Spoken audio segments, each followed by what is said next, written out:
Bonjour Anna. Bonjour Lucie, très heureuse d'être avec toi, de te retrouver et merci pour ton invitation. Mais écoute, merci, un grand merci à toi pour avoir accepté ce recueil de témoignages qui, je suis certaine, va inspirer et apaiser les jeunes et leurs parents. Une des premières questions que je pose, c'est s'il était possible que tu te présentes pour les personnes qui vont te voir ou t'écouter.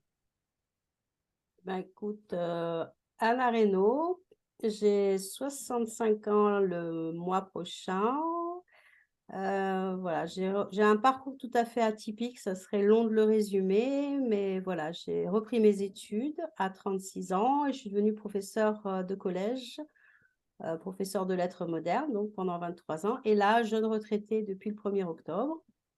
À côté de ça, j'ai ouvert une micro-entreprise il y a 1 an pour voilà, aider les femmes qui ont été comme moi, qui ont un parcours similaire, pour les aider à se prioriser.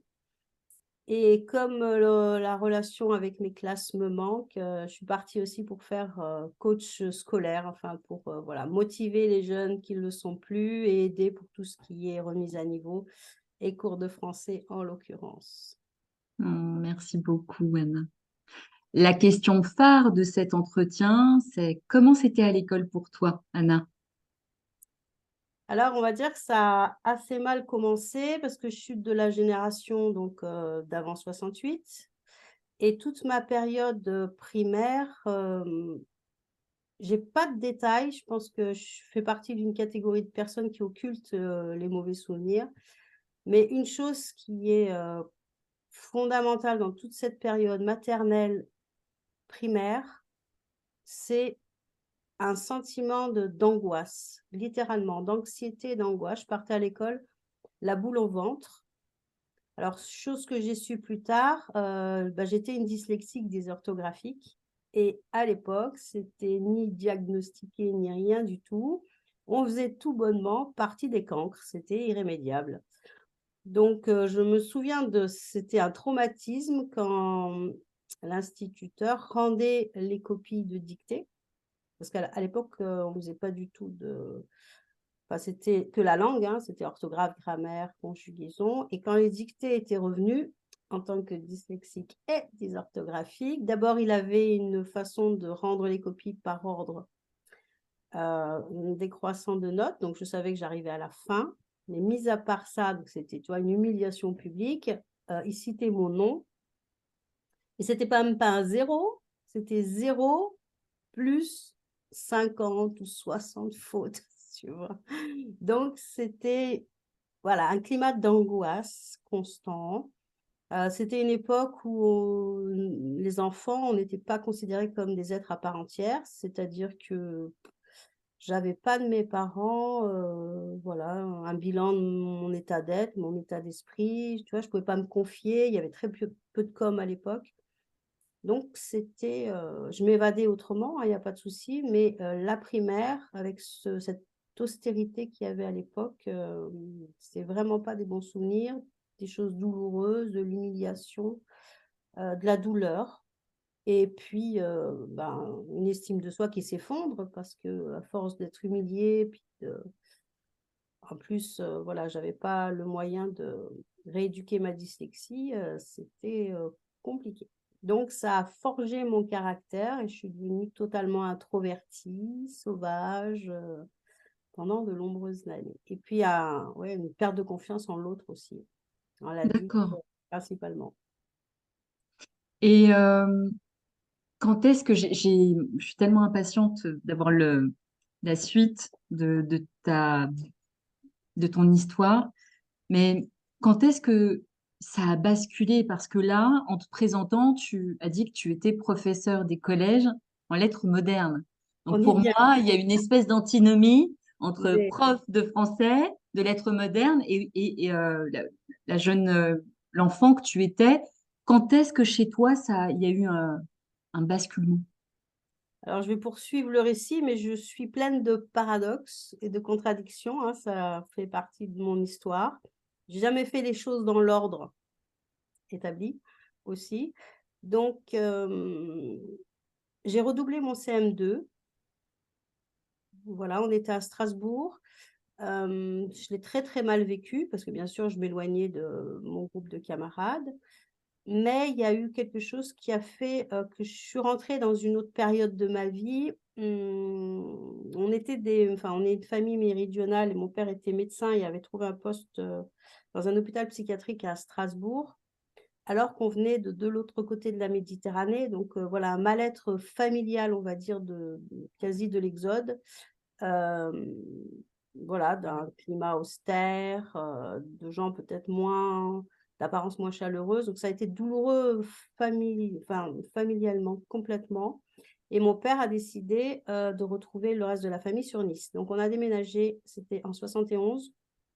Donc j'avais déjà redoublé mon CM2 et là, on peut dire que c'est une autre, partie plus heureuse de ma scolarité.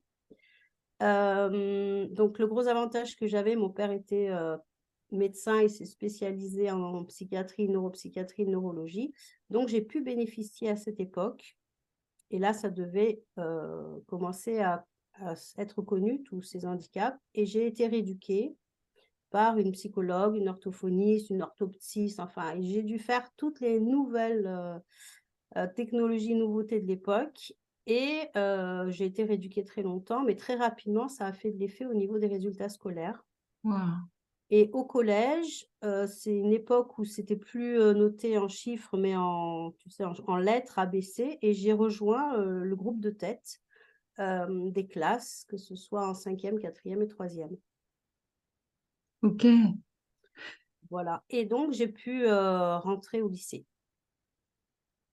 J'ai fait une, seconde, première ok. brillante. J'ai passé, le bac de français, j'avais des très bonnes notes parce que j'étais plutôt littéraire. Enfin, je me débrouillais partout, mais j'aimais beaucoup, la littérature et après, la vie a fait que, ma mère disait toujours: «Elle réussira si les petits cochons ne la mangent pas». Mais les petits cochons m'ont mangée. Bon, alors le parcours atypique, c'est là où ça brillait. Je n'avais pas fait de crise d'adolescence, je l'ai fait tardivement. Et j'ai très attirée à l'époque par, toute cette mouvance hippie. Entendu. Donc j'avais, entre, ouais, 16 et 17 ans et c'était l'époque à Nice, où sur la promenade des Anglais, c'était encore autorisé. Il y avait beaucoup de gens qui faisaient, tu vois, des crêts, des cracheurs de feu, des gens qui faisaient de l'artisanat librement. Après, bon, ça a commencé à être restrictif et on a arraché leur matériel et on les a déplacés. Mais voilà et de fil en aiguille, j'ai rencontré toute cette faune-là jusqu'au jour où, la jeune fille de 17 ans est tombée amoureuse d'un jeune, marginal qui allait partir en Inde. Ok, Voilà, donc on s'est côtoyés comme ça pendant une année et je vivais chez mes parents et à 18 ans et demi, j'annonce à mon père que, on va se marier. Enfin, que j'ai pris la décision de me marier et là, ça a été très, très violent. Hem, bon, je passe les détails, mais effectivement, à 18 ans et demi, je me marie. J'étais en terminale, donc j'avais une année de retard et très rapidement, on conçoit un enfant et là, ça a été plus compliqué. Donc c'était, l'entrée de terminale. Ma mère a eu du mal à m'inscrire en septembre, mais j'ai fait le premier trimestre avec ma robe indienne et mon gros ventre, voilà. Mais en ok, décembre, Anna. j'ai arrêté et j'ai tout arrêté parce que, j'avais 18 ans et demi, je savais rien faire à part, les études et j'avais un bébé à m'occuper. Donc là, il a fallu s'occuper de l'essentiel, hein, c'était prendre soin d'elle. Mais mon père m'avait inscrit au CNED. Il tenait vraiment à ce que j'aille, aux épreuves du bac en juin. Donc je me suis présentée en tant que candidat libre. Forcément, j'ai rien révisé de l'année, j'y suis allée avec mes acquis et je l'ai raté à pas grand-chose. Je suis allée au rattrapage, mais pareil, ça n'a pas suffi. J'ai eu le certificat de fin d'études de l'époque, mais j'ai dû le rater à 1 point. Donc je n'ai pas Ah obtenu, oui, mon bac et comme je savais que ça serait plus facile en littérature parce que j'étais à l'époque en terminale, B, c'était économie sociale, j'ai passé en candidat libre, j'avais choisi la filière, A littéraire. ok.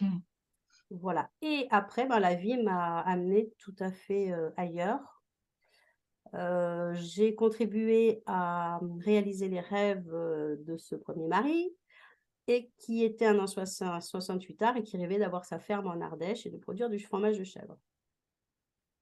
Donc on a quitté Nice, ça a été assez douloureux pour moi, mais j'ai suivi et j'ai participé largement à réaliser ces rêves, c'est-à-dire on a eu un terrain, des bâtiments, j'ai appris à faire le fromage. On a eu Waouh. d'abord 20 chevrettes, 40, 60, jusqu'à 70, un cheptel de 70. Monsieur avait les idées et les rêves, mais au niveau du travail quotidien, c'était plus compliqué. Donc, je peux dire que je portais sur mes épaules 60 à 90% du travail, c'est-à-dire production de fromage de chèvre, vente sur les marchés, livraison sur Lyon, transporteur qui livrait sur la côte et c'est ma mère qui récupérait les fromages pour les livrer dans des restaurants. Avec 3 enfants scolarisés, je gérais aussi les transports et tout ce qui, voilà, les activités, les devoirs et tout et tout. Et comme ça suffisait pas, et que j'ai depuis toujours ce besoin d'aider les autres, cette mission de vie d'aider les autres, et comme on était un milieu rural, je m'étais inscrite dans une association de fermiers, en fait, qui accueillait les enfants de la DAS dont les éducateurs partaient en vacances juillet-août et on les récupérait pour des cycles de 21 jours. Donc, en général, en septembre, je me retrouvais une tension à 7, une anémie, enfin, dans un état pitoyable parce que c'était un travail assez acharné. Ça a duré 10 ans et comme tous les chevriers de l'époque, hein, quand on était quand même les uns sur les autres, le couple toute la journée, ça a fini par un divorce assez douloureux parce que le monsieur avait une lourde pathologie en schizophrénie. Et que jusque-là, quand il expliquait ses crises, il cassait tout, mais il ne me touchait pas. Et il est arrivé 2 fois où j'ai subi des violences conjugales assez conséquentes. La première, je pensais même que c'était ma dernière nuit. Enfin, je vous passe les détails. Mais à ce moment-là, j'ai fait un virage à 180 et je savais que c'était plus possible de supporter l'insupportable comme je l'avais fait parce que j'étais coincée dans les carcans de l'éducation qui nous disaient à l'époque, surtout le carcan méridional ou oriental, qui nous disait que la femme, son devoir, c'était son devoir et elle avait un parcours sacrificiel, quoi qu'il en soit. Je devais rester là, je devais supporter, je devais continuer à tout accepter pour que mes enfants aient un père. Mais voilà, quand il y a eu des violences conjugales, je me suis dit stop, voilà, il faut changer tout ça. Et c'est là que j'ai eu idée de reprendre mes études grâce au CNED. Donc, je me suis Voilà. inscrite. C'était à l'époque correspondance du bac, c'était les en littéraire, j'avais repris aussi littéraire. Donc, il y avait 4 matières, histoire littéraire, littérature, histoire et anglais. Donc, anglais, je savais que ça allait coincer parce que en tant que dyslexique, c'est très compliqué. D'accord.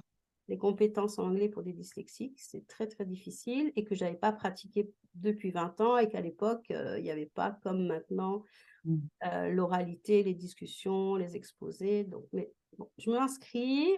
J'avais des journées de 10 à 15 heures hein, quand même à la ferme. Quand c'était les mises bas, c'était 15 heures de travail. Hein. Il fallait être là pour les mises bas, il fallait s'occuper des chevreaux, il fallait commercialiser tout ça. Mais quand même, en finissant mon travail, en couchant les enfants, j'arriverais à ouvrir les bouquins du CNED et à étudier comme je le pouvais. Mais j'étais fascinée, en fait, parce que je serais une éternelle étudiante et que c'était un plaisir, une nécessité, une survie, mais un besoin et un grand plaisir. Waouh. Et quand le moment fut venu, je me suis inscrite donc en candidat libre à Lyon 3 ou Lyon 2, je ne sais plus. Voilà.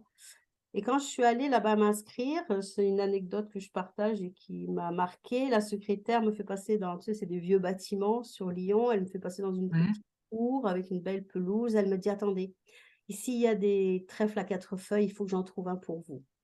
Elle se Waouh. met, elle se met à 4 pattes. Et à un moment, elle surgit avec un trèfle à 4 feuilles. Elle me dit, vous le réussirez. Oh là là. Donc, j'y vais. Je crois que sur 2 jours, je me présente, j'attends les résultats et je le réussis. Waouh. Donc, Chapeau bas, Anna. j'avais une correspondance du bac. Ok. Euh, et comme j'avais 3 enfants, ça je le savais, j'avais cette information, j'avais accès avec 3 enfants et le niveau bac à tous les concours administratifs. Donc, je me présente à celui d'Instit, Capeux, une fois, 2 fois, je me fais rétamer les 2 fois parce que forcément, c'est pas seulement avec un niveau que tu peux réussir ce type de concours. Alors, bon, j'étais partie aussi, j'étais partie du foyer avec mes 3 ados et ce que contenait une valise. J'avais trouvé un appartement plus loin, j'avais démarré un divorce et j'avais mis en route une obligation d'éloignement, tu vois. Alors, qu'est-ce que j'ai fait? Je me suis présentée auprès du doyen de la fac de Valence, lui demander l'autorisation, parce que j'avais déjà 38 ans. Si à 38 ans, je pouvais me permettre de m'inscrire en fac de lettres. Donc, c'était l'université Grenoble-Stendhal, mais sur Valence, à la Tour Maubourg. Et bien sûr, il m'a dit que non seulement je pouvais, parce qu'on était plusieurs dans ce cas-là, des femmes divorcées avec des enfants, mais qu'on était des étudiantes très appréciées. Et là, j'ai démarré un DUG. Et là, c'était fascinant. On était d'autant appréciés qu'on était des étudiantes assidues. On aurait pu écouter les profs, mais jour et nuit, sans manger, sans rien, alors que dès le premier trimestre, au niveau des jeunes, il y avait beaucoup d'absentéisme. J'ai bu tous ces cours. Mes filles qui étaient ados, le matin, elles me voyaient dans mon lit avec mes bouquins, elles revenaient le soir, j'étais encore en train d'étudier. Enfin, j'ai fait ça pendant 2 ans. C'était ma bulle de reconstruction en plus, tu vois. Mais sans aucune pensée que ça pouvait m'apporter une nouvelle orientation professionnelle. Pas du tout. Voilà, c'était une revanche sur le passé. C'était nourrir mon cerveau qui avait besoin d'être nourri parce que je suis une éternelle étudiante. Et c'était un refuge, un exutoire. Enfin, voilà. Je me suis fait des amis au niveau des profs parce qu'ils avaient mon âge, des jeunes étudiantes de 25 ans aussi. Je garde des relations avec ces jeunes filles. Et j'ai réussi le DUG. À l'époque, sur Valence, il n'y avait pas de licence et je me suis inscrite à Grenoble pour la licence. Alors ça, Ok. financièrement, ça a été beaucoup plus compliqué. D'accord. Parce qu'il a fallu gérer, j'ai tout regroupé, j'ai essayé de prendre des modules qui étaient sur 2 jours ou 3, pas plus, pour voilà, limiter les frais de logement. Alors au départ, j'étais sur des Formule 1. Seulement, j'avais un labrador qui était celui de ma fille qui était partie à l'étranger. Donc, je prenais le labrador avec moi. Ouais. Oh là là, l'aventure. Voilà, on avait partagé une chambre avec une amie. Après, j'étais seule et pendant les courses, ce chien, pauvre chien, m'attendait dans la voiture. Dès que j'avais un moment, je le baladais. Mais c'est que les labradors supportent pas d'être seuls et il avait cette manie de me sectionner les ceintures ma ceinture de sécurité. Donc, je partais à Grenoble avec une file et des aiguilles pour recoudre ma ceinture Oh, de sécurité. l'aventure, Anna. Ah bah oui, mais complet, hein, complet. Je suis déjà très bohème, donc moi, ça m'allait bien. Ça, voilà, cette année a été plus compliquée, plus difficile aussi, parce que bien sûr, plus rigoureux, mais avec des matières que j'avais adorées. J'avais pris d'ailleurs l'option enseignement. Tu vois, déjà, ça Non, commençait à se profiler. à Euh, germer. voilà. Le Moyen Âge a été plus compliqué parce que tu vois, c'était plus difficile pour moi, mais comme je suis une guerrière, une battante, je me suis dit, bon, je ne me suis pas trop penchée, j'avais peu de temps pour travailler parce que j'avais démarré à côté une, euh, un statut de commerçant, je continue à vendre des Ok. fromages que d'autres avaient produits. Donc pour cette épreuve du Moyen Âge, j'avais travaillé jusqu'à quasiment minuit et j'avais mis mon réveil très tôt le matin pour continuer à m'imprégner de la matière juste avant l'examen. Et ça avait bien fonctionné. J'avais eu un 12. Et j'ai eu la grande chance aussi pendant ces 3 ans, ça n'était pas avant, ça n'était pas après, il y avait un système comment on dit, que tout était cumulable. Tu sais, D'accord. voilà, j'ai plus le mot en tête, mais si ça n'était pas le cas, je n'aurais eu ni le DUG ni la licence parce que mes notes en anglais étaient trop inférieures. Tu vois? D'accord. Donc, Donc, ça veut tous dire les que toutes modules ont les pu être autres. additionnés. Il suffisait d'avoir la moyenne. Comme j'étais excellente dans les autres matières. En doc, j'avais pris latin aussi. Alors, j'en avais jamais fait de ma vie, tu vois, mais j'avais beaucoup aimé la manipulation de la grammaire latine. Et j'ai réussi la licence aussi. Et mon autre copine qui était divorcée avec des enfants m'a dit: «Est-ce que tu t'es inscrite à la NPE?» Bah, j'ai dit: «Pourquoi faire?» Et c'est là qu'elle m'informe qu'avec une licence, on peut enseigner. À l'époque, hein, parce que ça a changé maintenant.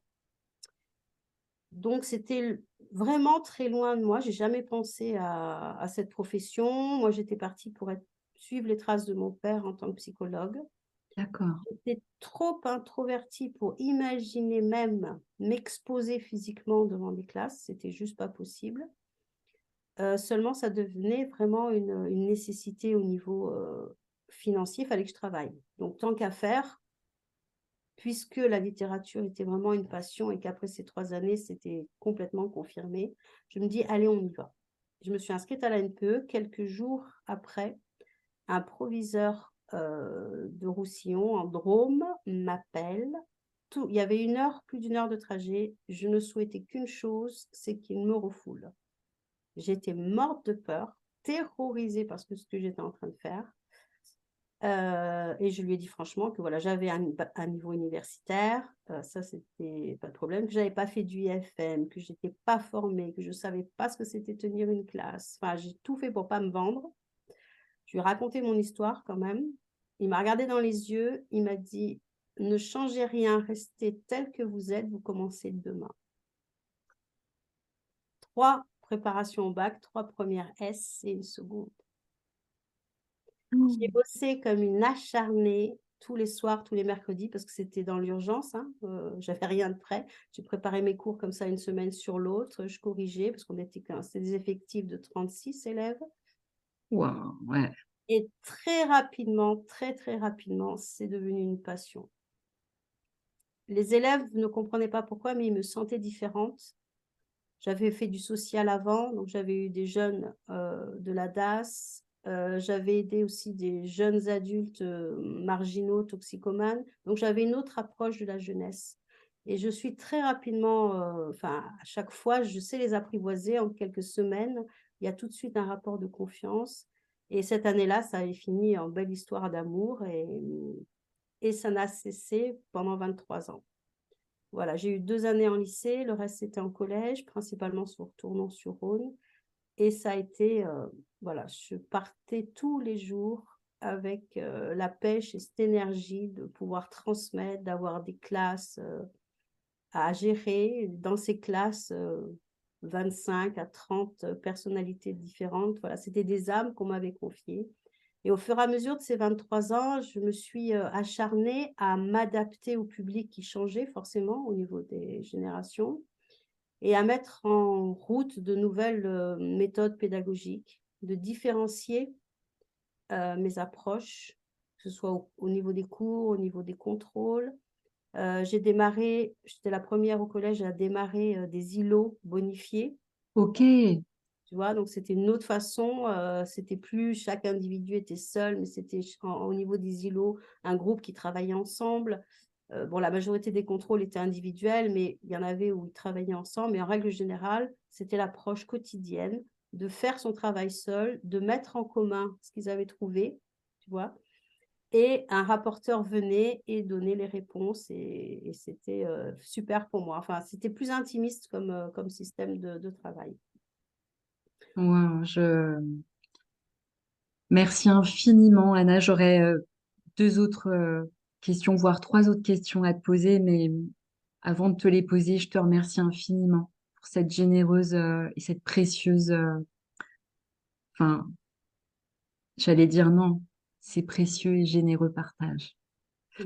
Euh, pour moi, tu es vraiment inspirante et, et vraiment une de mes dernières questions, c'est pour les parents à destination des parents qui ont un jeune qui vit des obstacles scolaires ou qui vit des difficultés. Quel serait le conseil que tu leur donnerais pour que le jeune s'apaise et surtout qu'il puisse se projeter dans son avenir? Bah, que ça soit aux parents comme aux jeunes, ce que je peux dire, Allez. c'est que pour les parents, il faut absolument qu'ils arrivent à leur faire confiance totalement, parce que le jeune est plein de ressources. Et même si le passé est difficile, même s'il y a des épreuves, il aura la force. Mais pour ça, c'est à eux à influer et à faire passer cette confiance par voilà, des compliments, par un encouragement, par une présence. Je pense que c'est peut-être la seule chose qu'ils pourraient faire.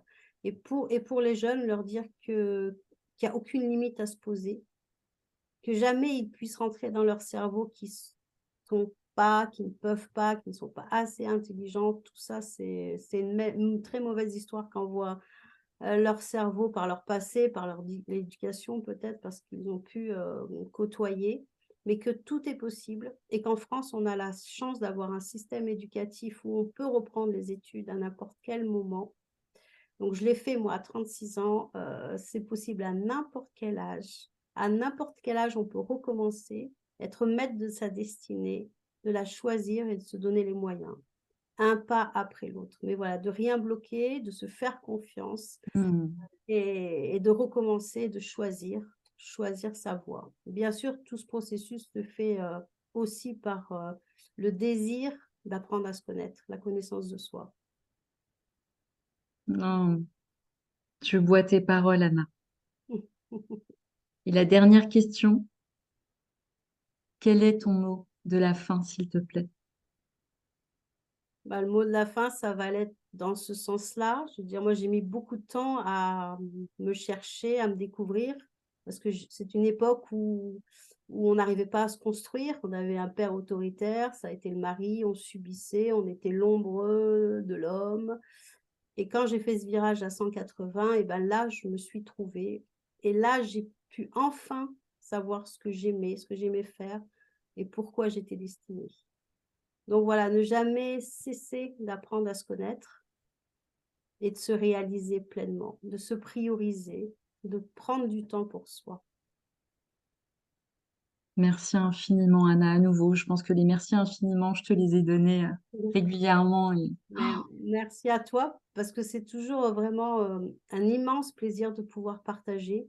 Et si toutes ces années ont été compliquées, de le rendre comme ça, de le mettre à plat en témoignage, ça peut parler à quelqu'un, ne serait-ce qu'à une seule personne. Voilà. On fait Merci. circuler le message. Merci à toi.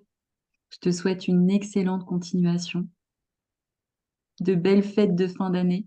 Merci.